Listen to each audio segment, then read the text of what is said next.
Welcome one and all to the Cine Geeks podcast, where movies, TV, and all things geek collide. I'm Roy, joined by my lovely co-host Angela. Hello! Hey Angela, and so glad to be back. Nakapagpahinga ako siguro ng at least a week.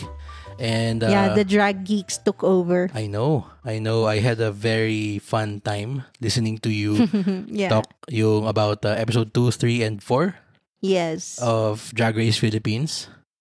And actually, natatawa nga ako kasi parang mas nakakatawa pa yung episode nyo kaysa dun sa mismong Snatch Game na pinanood nyo.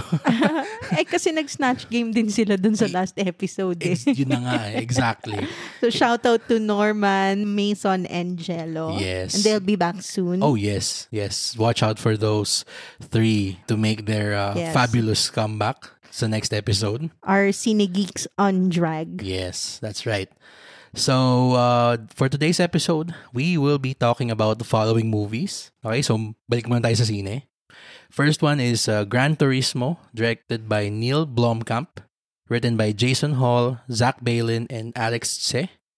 We also have Teenage Mutant Ninja Turtles, Mutant Mayhem, directed by Jeff Rowe and Kyler Spears, written by Seth Rogen, Evan Goldberg, and Jeff Rowe. And finally, last but not the least, we have Honey Sweet, directed by Lee Han and written by Lee Byung-hyun.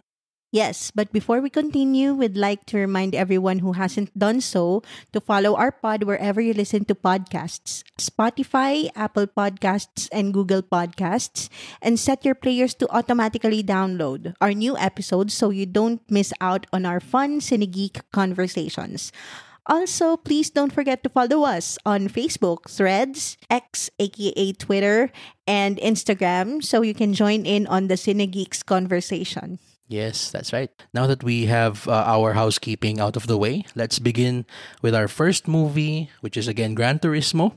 Okay? So according to IMDb, the logline is as follows. Based on the unbelievable, inspiring true story of a team of underdogs, a struggling working-class gamer, a failed former race car driver, and an idealistic motorsport executive who risk it all to take on the most elite sport in the world. The cast comprises of David Harbour, Orlando Bloom, and Archie Madoki. And so Ange, what did you think of Gran Turismo? Well, for Gran Turismo, we watched it actually. Siya yung parang surprise movie. Oh, yes, that's right. So yeah, we really did not know na Gran Turismo pala yung papanoorin natin coming in the cinema. Well, for me, as a gamer, and this is based on a game and based on true stories as it says dun sa movie sa umpisa. Nung chinek ko siya, medyo questionable yung based on true stories. Yes, I totally agree. They loosely dropped that phrase in there. Yung based doon sa simula, sobrang dapat in all caps nila, font size 72, underline, bold. Talagang based on some true based stories. on some true stories. Yo, tama ka. Ayun nga, buti na lang talaga discounted siya. Oo. Yun yung una kong kasi True. napaka-forgettable niya. I'm sorry to say, pero you kind of felt na parang hindi ko alam kung masyadong pinag-isipan yung kwento. Or maipasok lang talaga yung gaming or magkaroon lang ng for the drama. Pero ang thin nung plot. Super. Nakakatawa nga kasi just now I thought of yung scene could work without the Gran Turismo aspect. It could be generic racing game, the movie. Napasabi lang na itong yung si Jan Mardebro, yung character ni Archie Madoki, na magaling siya sa Gran Turismo. So, and ito naman totoo naman yung naging part na to na years ago, nagkaroon ng contest si PlayStation to find the best sim racers. So, yun yung tawag sa kanila doon. Sim racers in the world. And they had a what if these sim racers could be trained to be actual race car drivers. And that in itself, I would like to think, sige, it could make for a fun, hopefully inspiring movie. Pero tama ka eh. Sabi mo yung kanina na sobrang yung forgettable. Siguro dahil dun sa, yung pumapasok sa utak ko nung pinapanood natin siya, parang napaka-sanitize niya. Napaka-sterile niya na kwento. Alam mo, I would have loved it if inspiration na lang yung true events. Tapos gumawa na lang sila ng fictional story about it. Oo, tama. Hindi siya parang, kumbaga, parang historical reenactment or parang these are based on true events na hindi naman. True. Kasi ang nakakatawa pa doon, and we won't get into spoilers much, pero there's an event that happens, siguro yun yung parang end ng second act, na parang yun yung naging turning point ng protagonist natin kung gusto ba niya magtuloy o hindi. And siguro in the context of the movie, being a drama, yeah, it works, I guess. Pero when you find out, in reality na yung nangyaring yun parang sa sobrang early on pa lang nung career niya. Tapos nakasurvive naman pala yung career niya doon. Tapos yung following event na yung parang nag-decide siya na, sige, I'm going to put this traumatic event behind me and I'm going to pursue my dream. Ganon. Yun yung pinakauna niyang ginawa. Literal, after, siguro a few years niya after manalo dun sa pa-contest ni PlayStation. If they wanted that creative liberties na yung events na nangyari na magkakalayo talaga yung timeline, i-rearrange nila. Like yung dinidescribe mo nga na event na yan, hindi naman siya linear or hindi parang played up for drama lang talaga siya. Parang it feels exploitative. It feels wrong na nilagay siya doon para lang may drama or may conflict yung movie. True. Pero later on pa pala siya nangyari. Malayo yung hindi naman pala habang nag-uumpisa siya. Oo. Alam mo yon, parang I feel cheated. Oo. No? I mean, yun yung sakit madalas ng mga based on a true story ng mga sine. Yung choice nila between finding the balance between reality and creative liberty. Sometimes it works, sometimes it doesn't. Problema kasi dito, sinasabi kasi nila na ito yung mga exact na nangyari. I mean, sige, sabi natin na based on a true story siya. So, may out sila para sabihin na may creative liberty silang tinake.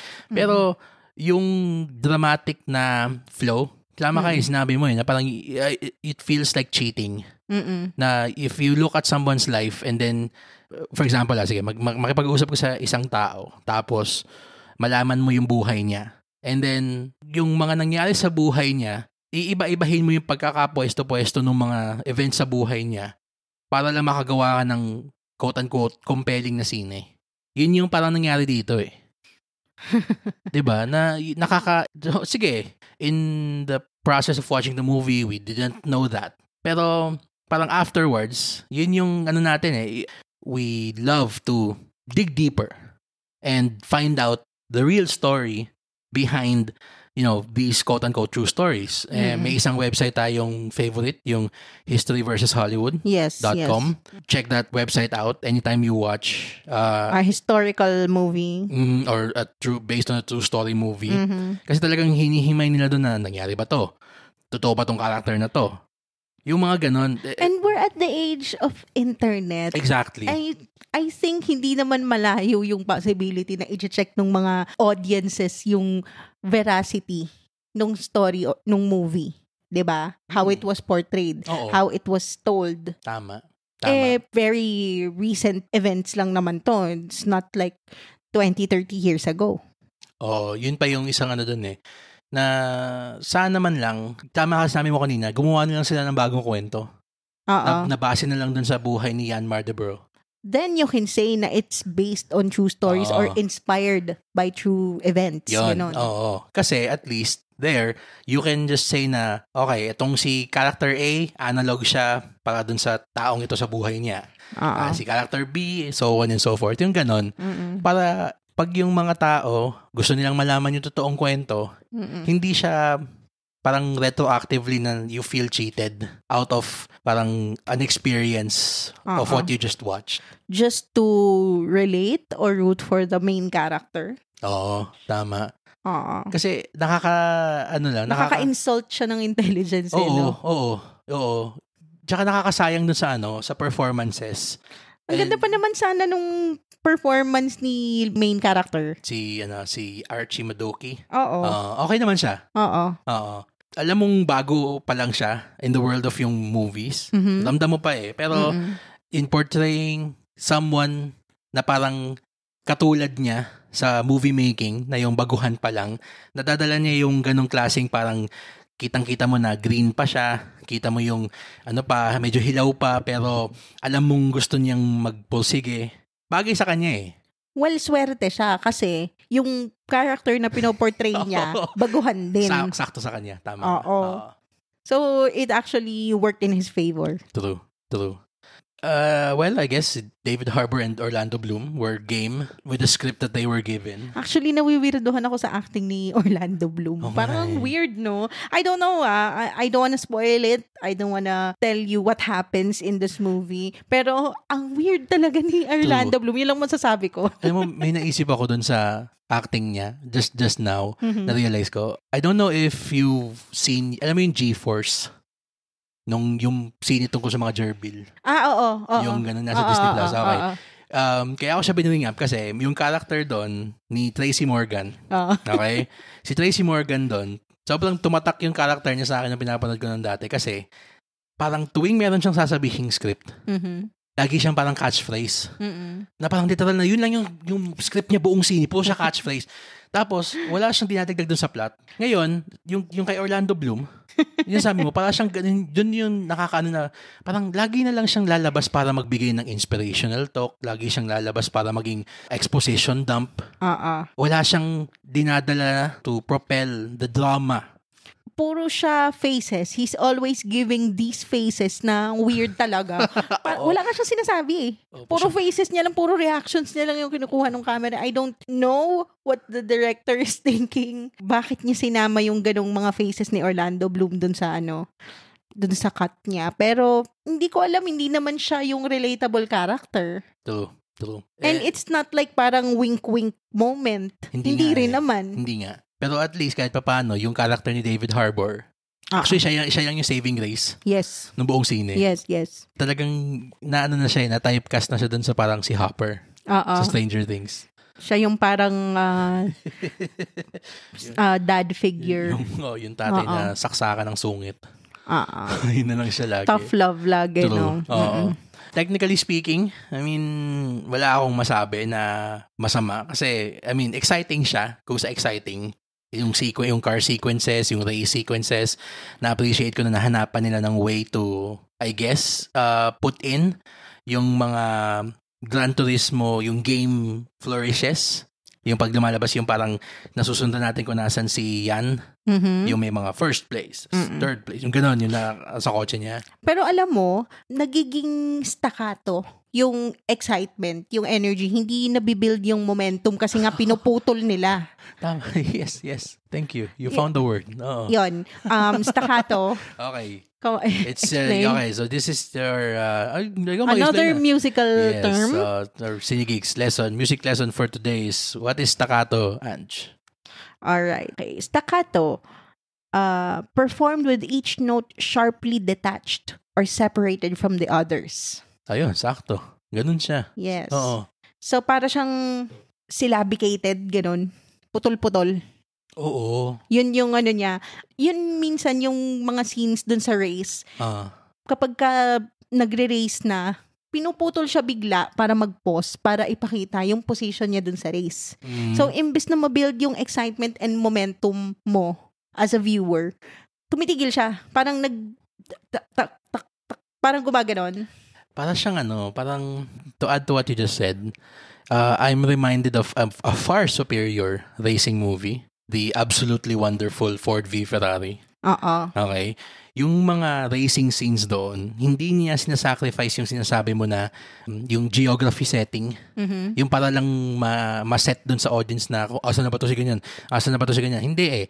Alam mong sure-handed yung filmmaker na gumagawa nung scene kasi kaya dun sa Ford v Ferrari, if I'm not mistaken, si James Mangold yung gumawa nun, na nabalanse niya yung pag-set na kung nasaan yung car ni Christian Bale dun sa yung climactic na race, yung Le Mans, yes, which is coincidentally the climactic race in this movie too.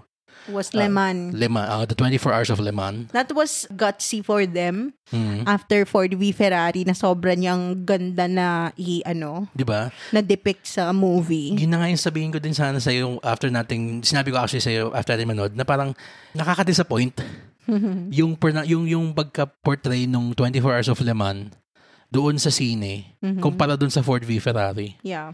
Kasi yung doon sa Ford v Ferrari, ramdam mo yung pinaramdam niya sa'yo yung pagod ng mga drivers during the race. Kasi, just brief background, the 24 Hours of Le Mans is just that. It's a 24-hour non-stop race. May mga times doon na nag-shift, nagpapalitan ng drivers. Kasi wala namang taong kaya mag-drive ng 24 hours straight. So, yung doon sa Ford v Ferrari, ramdam mo yung pagod, ramdam mo yung na nagbi-build na yung tension within the team, yung pressure, yung fatigue. Especially with everything that happened dun sa scene before the race, yung sequence. Dito parang pagdating dun sa Le Mans, para siyang okay, Le Mans. Parang literal na yung nag-select ka lang ng Le Mans sa Gran Turismo. Parang gusto ko mag-drive ng Le Mans ngayon. Parang ganun lang yung pakiramdam niya. And you don't actually feel the excitement. Actually, sabi ko nga, 'di ba, habang nanonood tayo, parang bakit kaya hindi sila kumuha ng consultant from the Fast and Furious franchise? Kasi at least yung Fast and Furious franchise, kapag sinabi mong mga car chase or yung mga race, exciting talaga. True. I mean, diba? Say what you will of the Fast series, pero at least exciting pa rin siya. You feel the chase, kumbaga, exactly. And the speed. Pero ito parang, for a movie about racing, it feels slow. Yes. I will unfortunately have to agree with you there. Yeah. As much as we would like to give flowers to most of the movies we watch, it's gonna be a no for us sa Gran Turismo kasi talagang there are better racing movies. We just named one that you can watch out there. You just named 2. Actually 2. Yes. We technically named 11. Dinaya natin yun. Fast series, 10 na agad. Good. Hi. Anyway. Well, it still follows the trend of subpar video game movies. Mario pa rin. Wahoo! Okay. Anyway, sige. Let's move on. Wala ka na bang final thoughts para sa Gran Turismo? Yun lang sa akin for now. Sige lang. Anyway, sige. Let's move on to our next movie. Teenage Mutant Ninja Turtles Mutant Mayhem. The film follows the Turtle brothers as they work to earn the love of New York City while facing down an army of mutants. Cast includes Micah Abbey, Shamon Brown Jr., Nicholas Cantu, Brady Noon, Ayo Edebiri, Jackie Chan, Maya Rudolph, John Cena, Seth Rogen, Rose Byrne, Natasha Demetrio, Giancarlo Esposito, Ice Cube, Post Malone, and introducing Paul Rudd. Oh my God, grabe itong newcomer na to. In fairness, all-star cast yung voice cast. Super. So Roy, what did you think of Teenage Mutant Ninja Turtles Mutant Mayhem? Isa una naisip ko doon. Bro. Ayoko sabihin yung iba-iba spoiler. Basta yun. I think he's gonna be big. This newcomer. Grabe, no? So, saan kaya na napulot tong Paul Rudd na to? No? Grabe. Unang role pa lang niya. Mukhang feeling ko sisikat to. Oo. Yung niya, yung comedic timing niya. Ibang klase, no? Talagang kaya, isang word lang yung ginamit niya, pero ang daming daming punchline doon, no? Bro. And we are not even kidding. Introducing. Pag nakita niyo yan sa credits, makita niyo hindi kami nagjo-joke. Anyway, what did I think of Teenage Mutant Ninja Turtles Mutant Mayhem? As somebody na literal na walang kaalam-alam tungkol doon sa Teenage Mutant Ninja Turtles. Yes, I know it was a thing with my generation growing up. 80s, 90s kids, mga ganyan. Unfortunately, yes, boohoo, sad existence. Hindi ko siya masyadong kinalakihan. Pero, ang nakakatuwa dito is, you're not supposed to know yung lore going into it. it literally starts the story for everybody na hindi familiar doon sa mga turtles and actually improves upon yung existing na kwento nila. Kasi alam kong I may not be fully familiar with the entirety of yung kanilang kwento, pero I know that there are some things na binago nila for modern sensibilities, and of course because they're attacking this story from a comedic standpoint. Seth Rogen Yeah. Anyway, natutuwa ako na yung mga kinuha nilang voices for the turtles, yung sila Micah Abbey, Shamon Brown Jr., Nicholas Canto, and Brady Noon. It literally felt like you were watching kids or teenagers Yes. who happen to be turtles. Genuinely. Oo. Hindi siya yung parang mga almost 20-somethings na nagpabata. Tapos parang, okay, sige, be teenagers, yung ganun. Hindi Ramdam mo pa rin yung kakulitan, yung kanilang, yung banter nila, yung kanilang, yung brotherhood, yung warmth, especially yung kanilang love for family, especially sa tatay nila, si Splinter. Yes. Portrayed by Jackie Chan. As Ange said kanina, this is an all-star cast. Talaga, literal. Yes, it really is. Nakakatawa nga doon, mild spoilers. Nakakatawa kasi nung in-introduce yung parang kung bakit ba sila naging Ninja Turtles. Sabi ko ba? Magandang wag na. Sige. Wag na. Basta, yung montage na yun, sobrang cute, sobrang funny.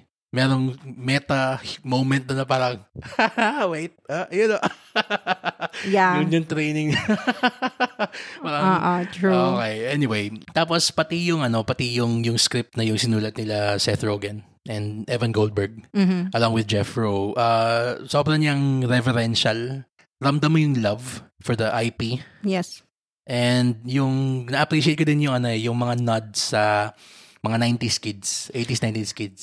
You may not be a fan of Teenage Mutant Ninja Turtles, pero it gives a love letter to the millennials na lumaki sa TMNT. Na era. Tama, exactly. Kasi I said this I think on Threads na parang it's a nostalgic trip. In the best way possible. Pero yun nga it's not about the TMNT lore, pero more references talaga about being a kid in the 90s. Yun. And pati yung pati din yung tinatchapan mo yung sa lore na hindi niya masyadong deep dive ng todo. Yes. Hindi ko nga alam kung parang yun din yung origin ng ibang mga characters. I would like to think na it is, pero if they came up with a totally new story, then props to them kasi gumana siya. And this movie is kinda like Square One. Origin story. Yan. Para siyang starting point talaga. It welcomes new fans kasi hindi mo kailangang manood ng mga past. You don't even have to know anything about the Teenage Mutant Ninja Turtles of the past. True. Parang you can just jump in this movie and be a new fan kasi it started here. Parang ganon. Para siyang reboot. Oo. Actually, tama ka dun sa sinabi mo na na hindi sige, i-correct ko yung sarili ko. Sabi ko origin story siya. Hindi siya parang origin story Para siyang tama ka Square One siya Yun. It basically sets up who the turtles are already at that point, and then it just will move forward from there. Hindi siya nag-waste ng time na parang kinuwento na naman niya kung paano although may ganun, pero hindi siya yung parang halimbawa ito yung naging problema nung Batman v Superman na siguro a few years removed from the Dark Knight series. Tapos yung Dark Knight series na yun, a few years removed pa rin mula dun sa mga sine ni Joel Schumacher. Tapos yung sine ni Joel Schumacher, a few years removed lang from yung mga sine ni Tim Burton. Yeah. So parang ilang beses naman natin makikitang namamatay si Thomas Wayne. Tsaka si Barbara Wayne, di ba? Parang, true. Parang, oh my God. Tapos, yun pa nga, yun dun sa Batman v Superman na parang, Martha Wayne pala, na parang, why'd you say that? Oh my God. Let's not get into that. Anyway, yan. You're right with that. Na it welcomes new fans. It's confident in its lore. It doesn't have to spoon feed everything. Yes. And it actually parang tells the story, the origin of the turtles in a very organic way doon sa kwento. Oo. Yeah. You don't even need to know anything about the last Nothing. Teenage Mutant Ninja Turtles movie with Oh my Megan God. Fox, 'di ba? Hindi siya connected dun in any way whatsoever. I Thankfully. just don't know if merong parang mga Easter eggs doon na hindi ko napansin because I did not watch that movie. Pero ayun nga, parang this is a fresh take on the Teenage Mutant Ninja Turtles. True. And sobrang grabe yung hindi mo lang masasabi na all-star cast siya na parang merong makuha lang sila ng mga sikat na mga names just to say the lines. May mga ibang characters na gano'n na parang 2 to 3 lines lang sila tapos gano'n na sila tapos na agad. Pero merong mga sikat na names na parang sobrang talagang nag-stand out sila. Like yung si Ayo Edibiri, Sydney from The Bear. Yes. Yes, Bear, chef. Bear Gang represent. Yung siya na naman siya si April O'Neil. And I appreciate yung kanilang ginawang update sa kanyang kwento. Yung origin din ni April O'Neil. This time, as mentioned, Jackie Chan is the father of the turtles, si Splinter. Yes. Very wink-wink. Very also meta casting. Kung tutuusin. You'll know it when you see it. Yes. Tawa na. Alam ko tayo lang yung nasa sinihan nung day 1 na pinanood natin to. Lakas-lakas ng tao natin. Lalo nung lumabas yung parang training. Tapos biglang Yeah. tapos sino pa to? Si John Cena, tsaka Seth Rogen, si Rocksteady, tsaka si Bebop. Nakakatawa sila. Of course, Ice Cube, si Superfly, yung kanilang antagonist dito. Which is actually nakakatawa kasi nagbigay siya ng layer doon sa character niya ng antagonist na di mo nakikita masyado sa mga antagonists of these kinds of movies. Ito nga yung sabi ko sa'yo para siyang full-length feature film ng isang anime season. Parang yung sa Demon Slayer na yung isang buong season ginawang movie. Parang ganun yung feeling ko about it na this could be episodes of an arc. Halimbawa, 10-episode arc siya yung buong movie. Tapos, yun, papanoorin mo siya ng tuloy-tuloy and then this is the movie version of it. True. Or may isa ka pang sinabi doon na para siyang yung parang mga Teen Titans Go to the movies. Yan. Yung humor niya was like Teen Titans Go to the movies. Oo. Sobrang niyang wink-wink meta humor na yun nga din, meron ding love for the millennial sense of humor din.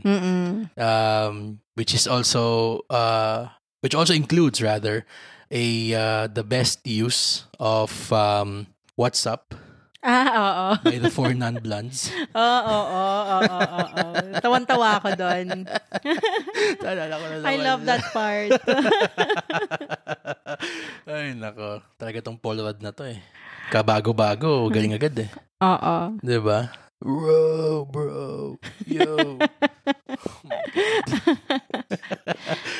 It was enjoyable. Sobra. Super fun niya. Perfect for fans and non-fans alike. Daming mga references na parang out of nowhere biglang, yun. Alam mo yun, yung nag-play in doon sa dulo. Parang, may mga ganong moment. Tsaka yung parang, yung tinuro niya na yung doon sa locker, nung pumunta sila doon sa high school ni April. Tapos, is this? Yeah. At saka yung may isang anime dito na ire-reference nila yun, na exactly. if you're a fan of it, mapapatalon ka. Ay! Yay! Yes, oo. Who knew that Seth Rogen was a fan? Oo nga, nagulat din ako. Nagulat ako. Kasi yun yung... Oh my God! I was na. And hindi lang siya parang dinrap na reference Hindi. Naging significant siya dun sa final Yeah. dun sa third act of the movie. Sa'yo parang, fan din sila Seth Rogen nun. That's awesome. Awesome. Yeah. Anyway, so that's all I can say for Teenage Mutant Ninja Turtles Mutant Mayhem. So, okay, let's go on to our last movie of this episode. Yeah. Okay, which is Honey Sweet. So, the logline for the movie from IMDb is as follows. Although a successful sweets developer responsible for countless hit products thanks to his gifted palate, Chi-Ho has grown sick of his monotonous daily routine. One day, he visits a loan company in place of his heavily indebted brother and meets Il Young, a remarkably passionate and optimistic loan company spam caller. Okay. Coincidence brings the two together for a meal, and they begin sharing a taste of life they never knew existed. So the movie stars Yoo Hae-jin, Kim Hee-sun, and Cha In-pyo. All right. So, Ange, what did you think of Honey Sweet? Well, true to its promise, True to its title. it really is a very sweet love story about unlikely couple na nag-meet just to share a taste of life. True. Yeah. That's it. Parang ganon, no? But it's very simple, actually. Nakakatuwa how simple it is. And, well, marami siyang kilig moments. Pero mas para sa akin, ang pinaka-charm nitong movie na to is yung mga rom-com references niya. True. Yan. It knows na it is a rom-com and it's not afraid to make light of it. Parang inaano niya nga parang pinaparody niya yung mga tropes ng rom-coms in Korea. By the way, this is a Korean movie. Yes, sorry. We want to make that clear. Yeah, it's a Korean rom-com. Mm-mm. And the rom, check. The com, also check. Double check. Pero hindi naman siya yung sobrang parang, alam mo yung movie ni Rebel Wilson? Yung Isn't It Romantic? Hindi naman siya ganun ka wink-wink. Hindi. It's not satirizing it. Hindi siya meta. Hindi.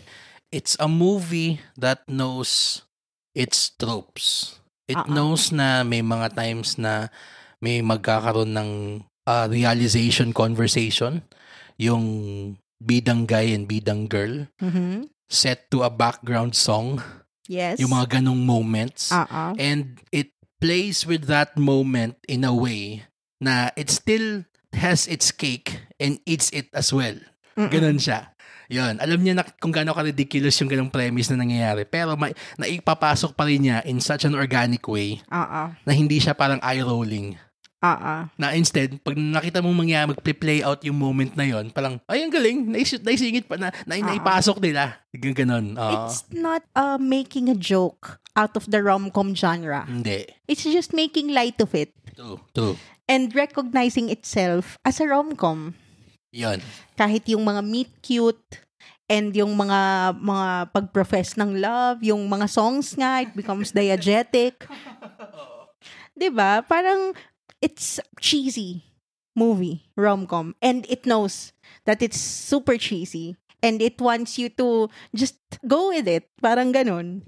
Gusto niyang maramdaman mo yung sobrang kilig talaga niya. Talaga. So, super. Yung part din dun kasi, na kaya sobrang niyang enjoyable panoorin. Kasi ang smart ng script niya. Yun yung isang masasabi ko na defining trait ng Korean cinema. Kahit gaano pa kalayo yung genre ng mga sine, hindi mo masasabi na hindi smart magsulat ang mga Korean screenwriters. Yes. And Talaga. it always has heart. Yun din. Hindi nakakalimutan yung heart. I mean, sorry, just to veer off topic, sandali, doon sa sinasabi kong yung kung gaano ka smart yung pagsusulat nila. I mean, of course, the world knows Bong Joon-ho, ba? Parasite. Yeah. Yes. The Host. Okja, etc. Snowpiercer, etc. Yung mga ganon. Pero kahit yung mga movies lang na katulad ng I Saw the Devil, yun, Old Boy, hindi ko naman sasabihin na ka-level ni Honey Sweet yung mga yon. Hindi. Pero alam mo na yung influences ng titans of Korean cinema, nire-revere ng mga students ba? Yung mga nasa level ng students ng Korean cinema. Yes. Yes. Hi, Cookie. Cookie ba yun? Cream. Cream. Yes. The extra credit for this episode. Our co-host. Our co-host. Cream. Our cat Cream. Yan. Anyway, so yun nga na yung kahit itong movie na to, alam mong yung screenwriter knows na they have big shoes to fill. In terms of, kahit ngayon pagsusulat lang ng rom-com, kahit pa yung tipong yung Squid Game, yung ganon, hindi naman siya masyadong known na writer, pero grabe yung kanilang Cultural impact. yung cultural impact ng mga nauna sa kanila, kung gaano sila magsulat ng sine. Hindi nila dinedetest na magaling yung mga magaling na. Yes. Sinusundan nila and ginagamit nilang inspiration. Now, again, as sinabi ko nung sa Cinemalaya episodes natin, na I am all in na for Philippine cinema. Yes, I want the local cinema industry to prosper talaga. Pero yun yung masasabi kong parang hindi natin nakikita na kakahawaan, quote-unquote, ng good habits in terms of screenwriting. Kasi nakakalungkot na nakikita lang natin yung good screenwriting sa Pilipinas pagdating dun sa Cinemalaya, pagdating sa Q Cinema. Tapos, paminsan-minsan, may isa, dalawa sa Film Fest na biglang, ay, wow, maganda pala. Yung ganon. Hindi siya yung parang excellent screenwriting is a way of life sa atin. Well, siguro that's something for our local filmmakers to keep improving on. Oo naman. Hindi ko naman sasabi na hindi sila mag-i-improve. Pero kasi, if you've seen, halimbawa, may OTJ ka, tapos a few years later, biglang may lalabas na sabihin natin yung Family Matters. Yung ganon. Okay? Well, we do have good rom-coms naman eh. Yun na nga eh. Meron nga tayong good rom-coms. Pero, bakit hindi siya nagiging consistent? Yun yung hinahanap ko so far eh, sa Philippine cinema. And this is not to say na we won't get there. Hopefully, we will get there. Pero yun yung maipe-praise ko about Korean cinema na, yes, they come up with schlock sometimes. But it's well-intentioned schlock eh. Ramdam mo yung effort behind the craft that you're watching. And it appears dito sa Honey Sweet na it's not just a rom-com. Kasi if it wants to be just a rom-com, magiging ang kwento niya, lalaki, intro, babae, intro, meet cute, tapos date, tapos may papasok na isa, na parang ex niya, ganun, tapos mag-break sila, tapos marirealize ni guy na gusto niya si girl, tapos magkakabalikan sila. Yun, end of story. Pero hindi, ang dami niyang plot lines. Siguro sa medal a bit too much. Yes, dito sa Honey Sweet, parang ang daming in-introduce na characters, pero they didn't really matter in the end. Yun, pero nai-connect nila towards the end, yung lahat ng mga kwentong yun. Pero yun nga, we could have gone without them. True. Yeah, siguro sabihin na inelegant siya somewhat, yung pagkaka-resolve ng mga kwento sa dulo. Pero at least, meron siyang balls na mag-try to insert a story na parallel, hindi yung sobrang out of left field na genre na iba namang bigla may kinidnap na gano'n na tao. Hindi naman gano'n. Yung tipong buhay ni main character, finlesh out. Buhay ni female main character, finlesh out. Yes. The character development yung was, ganon, yung character development niya, ginamit niyang plotline doon sa sine. Tapos, it enriched the story. Mas three-dimensional yung characterization nila. Yes, true. We saw that somewhat, but not quite pa din. Pero at least the effort was there. Doon sa Third World Romance, nag-effort siya na gawing three-dimensional yung most characters. Yung syempre yung bida, yung parehas, oo. Pero eto, nakakatawa kasi parang kahit lahat ng mga auxiliary characters, parang ramdam mong tao sila lahat eh. Yan. So parang yung kuya niya na merong kakilala, tapos magko-connect doon sa bigger story, akala mo para siyang throwaway character lang siya. Tapos biglang, okay, meron siyang part doon. Tapos parang ma-recontextualize yung buong scenes before naging bigger part siya ng kwento. Alam mo, how I can describe Korean cinema, mapa-film or TV. Yes. Kaya, it's not surprising na ang dami-dami niyang loyal fans kasi sobra niyang satisfying panoorin. Yes. Yon, narratively satisfying siya. If it's a people pleaser, talagang true and true, people pleaser talaga to. If it's gritty and sobrang sometimes violent and gory, it really goes all in. 100%. Ganon. Kung talagang cringy siya and sobrang disturbing, it will go there. Trust. 'Diba? Horror, talagang ilang araw kang hindi makakatulog. Ganun sila. Ganun ang Korean style of filmmaking or storytelling. Thank you for fleshing out. Actually, yun yung hinahanap ko kanina pa. Yun. They go all out in anything they do. Kahit maparomcom lang. All out and all in. Talaga. All out yung production and all in yung lahat ng cast and crew. Oo. And you can't help but get invested sa mga characters na ginagawa nila eh. Yes, that's right. Sana ma-inspire yung local film industry natin to follow in yung good habits ng Korean film industry as well. Kasi ramdam mong doable naman eh.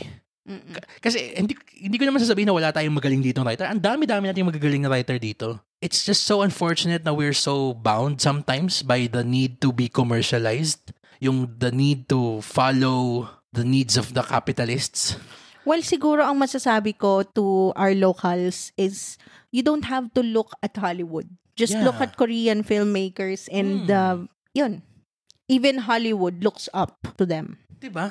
Kasi ito yung maisabi ko lang yun dun sa Korean na film. Yung sino to nasa Squid Game? Yung Lee Jung Jae. Si Lee Jung Jae. May movie siya na lumabas last year, yung Hunt. He's the director, 'di ba? Yun. First directorial debut niya yun. And yung Hunt, sige, I'm gonna say na it's not gonna be for everybody kasi sobrang niyang twisty na kwento. Sobrang niyang haba. Mahaba siya talaga. And siya, action thriller. Pero grabe yung kitang-kita mo yung yung ambition on screen. Every second of the movie. Talaga, ramdam mo yung, nakitang-kita mo yung yung creativity. And ito, just looking now at Wikipedia, siya din pala yung nagsulat din ng script. And also produced by him. Yes. So, passion project niya to. True. So, brainchild of Lee Jung Jae. Lee Jung Jae. If you have the time and you have the opportunity to get a copy or watch itong Hunt by Lee Jung Jae, please do. Kasi it's a political thriller. It's a political thriller and it's better than most of the movies that Hollywood has come out with for the past 10 years. Talaga. It's up there. Super. Sana nga may podcast tayo nung pinanood natin. Yes. So tayong mind blown nung pagkatapos nun. I think this is one of the movies that actually inspired us to do the podcast. True. Talaga. Yeah.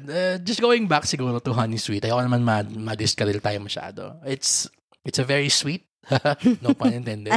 It's a very honey, sweet movie. It's unapologetically cheesy. Yes. It's very funny talaga. Naka-add dun sa experience natin kanina kasi, I mean, hindi ako familiar. Sorry, I am an old man. Hindi ko alam na meron an old millennial. Old millennial. Hindi ko alam pala na merong parang K-drama star na part nung scene na to, which is yung si Kim Hee-sun. Yeah. So, kanina nung pumunta tayo dun sa red carpet premiere nitong Honey Sweet. Yeah. Invited pala ang lahat ng mga fandoms ni Kim Hee-sun. And grabe yung they were cheering. Titilian every lahat. kilig moment na nakakatuwa. Kaya yung sa sobrang yung enjoyment nila, yung kilig nila, nakakadala na din eh.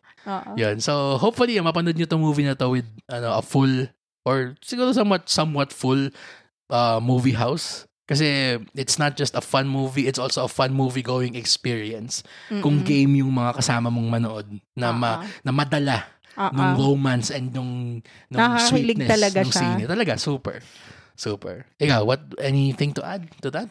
As somebody who's seen a lot of rom-coms, yeah, I think it goes up in that list of rom-coms. Nakakatuwa siya.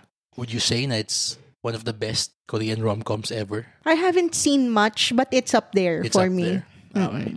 Ako, I mean, kung ikukumpara mo siya sa mga parang My Sassy Girl, yung mga all-time classics na mga ganon. You're showing your age. Yes, well, sumasakit ang likod ko ngayon. If napanood mo pa yung My Sassy Girl dati. Hindi lang yung Korean pati yung remake pa. Oh my God. Oh my God. Yan.